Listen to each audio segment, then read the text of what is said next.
እግዚአብሔርን እናመሰግናለን። በክሪስማስ በጌታ ልደት ቀን ስጦታ እንሰጣጣለን። ስለ ስጦታ ብዙ እናወራለን። ዛሬ ደግሞ ፋሲካ ነው።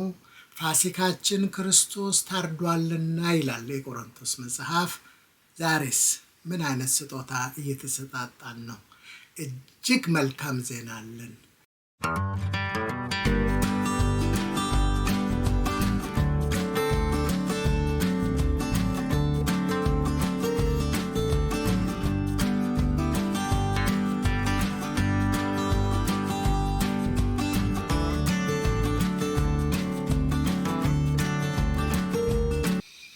እንግዲህ በዚህ ጊዜ የምንሰጠው ትልቅ ስጦታ አለ። ያም ሰውነታችሁን ሕያው መስዋዕት አድርጋችሁ ታቀርቡ ዘንድ ይላል እግዚአብሔር ቃል። በርህራሄ ለምናችኋለሁ ይላል ጳውሎስ። እንግዲህ ምን ማለት ነው? አንደኛ ሲጀመር ሕያው መስዋዕት ነው። የምንሞት ደም የሚፈስ ነገር የለም። ሁለተኛ ደግሞ መስዋዕት ለኃጢአት ስርየት ነው። ታዲያ እኔ ለምንድን ነው ሌላ መስዋዕት የማቀርበው? ክርስቶስ መስዋዕቴ ከሆነ፣ ክርስቶስ ፋሲካዬ ከሆነ ሌላ መስዋዕት ራሴን ለምን ላቅርብ ብንል ይሄ የሞተልን ጌታ በእኛ ውስጥ ይኖር ዘንድ ነው። እኛ ስንሞት ክርስቶስ በእኛ ውስጥ ይኖር ዘንድ ነው ሰውነታችንን ሕያው መስዋዕት። አይገርምም? የበፊት መስዋዕት ኃጢአት ለመሰረይ ነው። የአሁኑ መስዋዕት ይሄ ቅዱስ ጌታ መንፈስ ቅዱስን ሰጥቶ በእኛ ውስጥ ያለው ጌታ ይገለጥ ዘንድ፣ ብርሃኑን ያበራ ዘንድ፣ በረከቱን የሕይወት ውሃ ምንጭ ይፈልቅ ዘንድ ነው። አያቸው። ከዚህ የበለጠ ጸጋ ምን አለ? ስጦታ ብለን ብንሰጥ ራሳችንን በዚህ ጊዜ ሁላችንን ይመለከታል። በውጭም በቅርብም ሃይማኖተኛ ነን የምንለውም ሃይማኖት አላውቅም የምንለውም ይህንን ፋሲካ ስንሰማ ምን እያልን ይሆን? ምን ያህል ቀርበነዋል? ዲዘርቭ ሞር። ክርስቶስ ይገባዋል፣ የበለጠ ይገባዋል። አሁን ከማደርግለት የበለጠ ይገባዋል። እኔን ፍለጋ ከሰማይ ሰማያት የወረደው ይሄ ጌታ እሱ ሳያንሰው ከኔ በታች ተወልዶ ከኔ በታች ተመላልሰው ከኔ በታች ሞቶ የመርገሜን ተሸክሞ ኃጢአት የማያውቀውን የኔን ኃጢአት ተሸክሞ ይሄ ጌታ ፌሎሺፕ ላድርግ አብረን እንጓዝ ሲለኝ ምን እያልኩት ይሆን? ምን ያህል እያስተናገድኩት ይሆን? ከህይወቴ ምን ያህል ወርሶኝ ይሆን? ይሄ ፍቅር የሆነ ጌታ። ስለ ሃይማኖት አይደለም የማወራው። ሃይማኖት ምንድን ነው እያልኩ አይደለም። የት ነው የምትሄጂው እያልኩ አይደለም። ስለ ቤተ ክርስቲያን ይህንን ክርስቶስን ፋሲካ ሆነ ተብሎ የታወጀውን ሁላችንም የምናውቀውን ከሰማይ ድረስ መጥቶ እኛን የፈለገንን ወዳጅ ሊያደርገን ልጅ ሊያደርገን ልጆቼ ብሎ በፍቅር ሊጎበኘን የመጣውን ምን ያህል በቅርበት በየቀኑ ከሱ ጋር እየተጓዝን ይሆን? ይሄ ነው እንግዲህ ሰውነታችሁን ሕያው መስዋዕት አድርጋችሁ የምናቀርበው። ለምንድን ነው? የእግዚአብሔር ፍቃድ በጎና ደስ የሚያሰኘውን እያወቅን መንፈስ ቅዱስ በእኛ ውስጥ እንዲኖር ነው። በመንፈስ መመላለስ እንዲሆንልን ነው። ለወንድሞቻችን፣ ለእህቶቻችን፣ ለሁሉም መልካም ሽታ፣ የደህንነት ሽታ እንድንሆን ነው። ክርስቶስ እንደገና በምድር አገልግሎቱን እንዲቀጥል እድል ለመስጠት ነው። ሌሎችንም ሊደርስ ሌሎችን ማያውቁትንም እንዲደርሳቸው ራሴን፣ እጄን፣ እግሬን፣ አፌን፣ አይኔን ስሰጠው ተጠቀምበት። አንተ ብትኖርበት ያምራል፣ አንተ ብትኖርበት ይሻላል። ይሄ ነው እንግዲህ ይህንን ስጦታ ልንሰጠው እግዚአብሔር ጸጋውን ያብዛልን። ክርስመስ ትልቅ ስለ ስጦታ ነው የሚወራው። በጣም ብዙ ይወራል። እኛም ስጦታ እርስ በርስ እንሰጣጣለን። ግን ይሄ ደግሞ ከዛ የበለጠ ነው።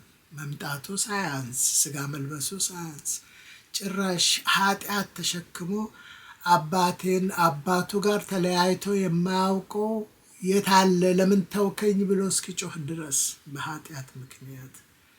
ይሄ የሚገባ አይደለም፣ ለአእምሮ የሚገባ አይደለም። ኃጢአት ሆነ ነው የሚለው። ጭራሽ ኃጢአት አደረገ አይደለም። ኃጢአት የሌለበት ቅዱስ የሆነው ጌታ ስለኛ ኃጢአት ሆነ፣ ስለኛ መርገም ሆነ። ከዚህ የበለጠ ፍቅር ምን አለ? ይህንን እንዴት ነው የምናስተናግደው? በቸልተኝነት እንዴት ነው የምንኖረው? ቃሉ በዚህ ውስጥ የሚናገረንን እንዴት እያስተዋልነው ነው? ማንም በዚህ ውስጥ መመጻደቅ የሚችል የለም። ሁላችንም ከሚገባው በታች ነን ያለነው። ክርስቶስ ከሚገባው በታች ነው የተሰጠነው። ክርስቶስ ይገባዋል፣ ሁሉም ይገባዋል። ሁለመናችን የሱ ይሆን ዘንድ ይገባዋል።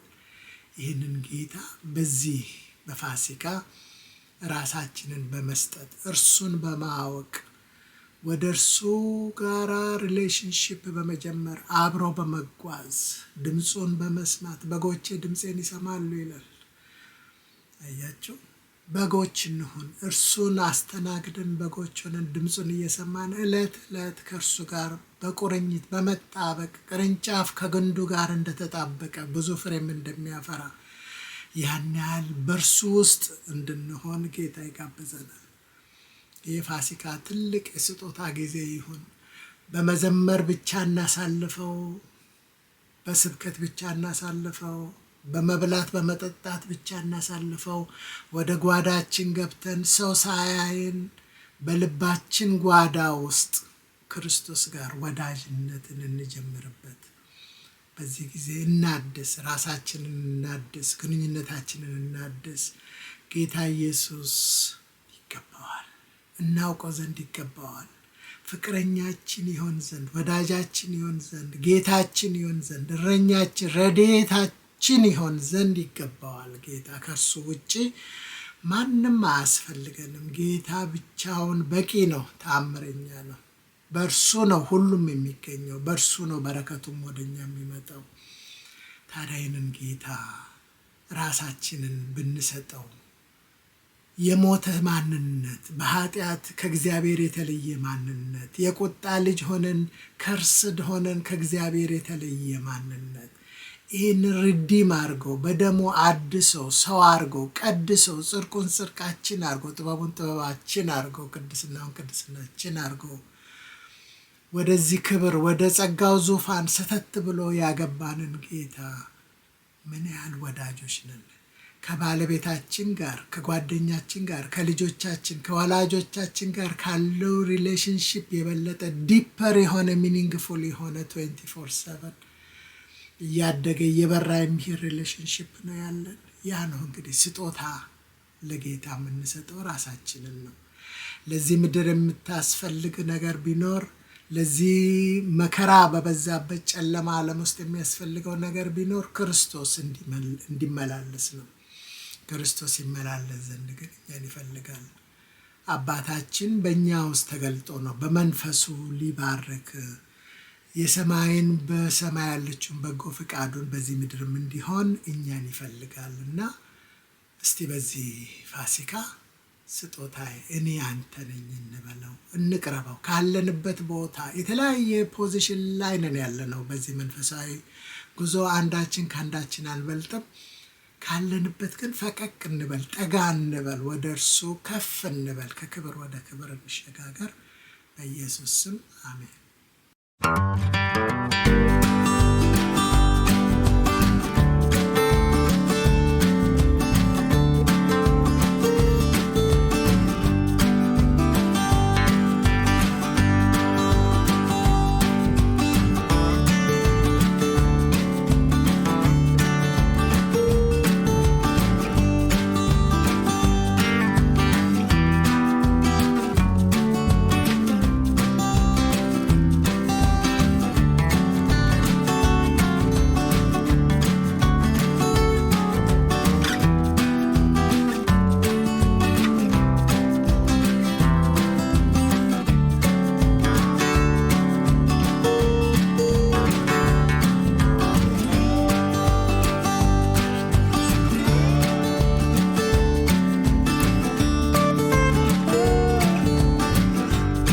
የጻድቃን መንገድ ግን እንደ ንጋት ብርሃን ነው፣ ሙሉ ቀን እስኪሆን ድረስ እየተጨመረ ይበራል። መጽሐፈ ምሳሌ ምዕራፍ 4 ቁጥር 18። Thank you for listening. Please subscribe and share with your friends and family.